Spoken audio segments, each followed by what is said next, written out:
I didn't see my not having arms as being a limitation.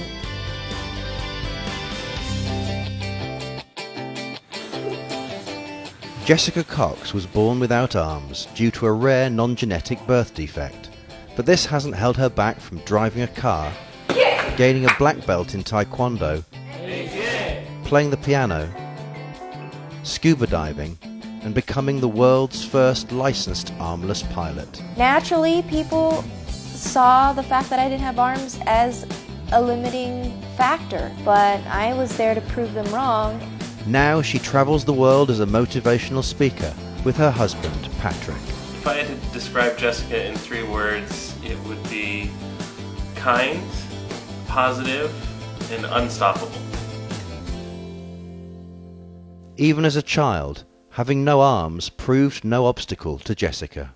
As a young little girl, I was in just about everything. At 3, my mom had me in gymnastics.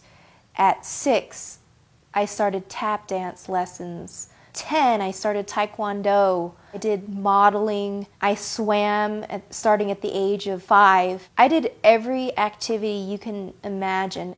She tried wearing prosthetic arms from the ages of 3 to 14, but hasn't used them since. There's nothing that can substitute the tactile ability of flesh and bone, and my feet have the tactile ability to feel whether something was hot or smooth or rough, and it was just a lot easier to be able to make those connections with the feeling my feet provided.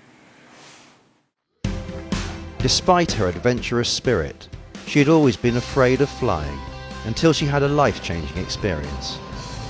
One day, a fighter pilot came up to me and he asked if I wanted to fly in a single-engine airplane.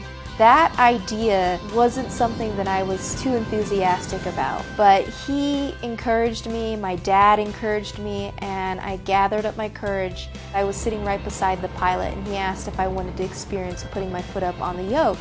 And when I did, and I had a feel for what it was like to handle that airplane, I knew I wanted to become a pilot. However, there were a number of challenges to overcome. Who would teach me what type of airplane? Was this realistic? Would this be safe? Of course, the safe and realistic part I didn't even consider, because I knew if I wanted to become a pilot, I was going to do everything I could. I had to find an airplane that had less controls than the average.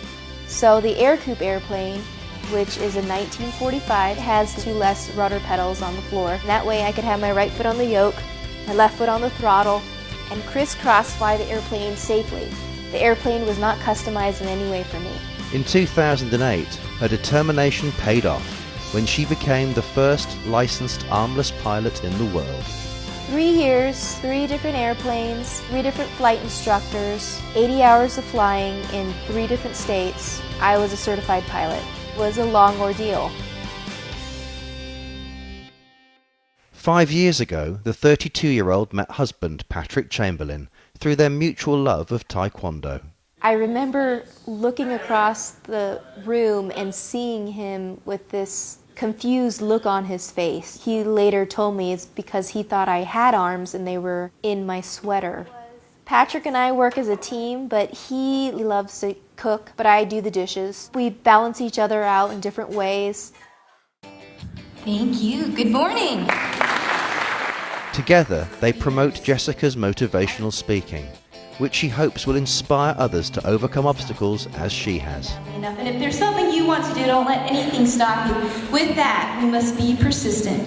Think about the last time you said, I can't. Patrick and I work together to be able to motivate people.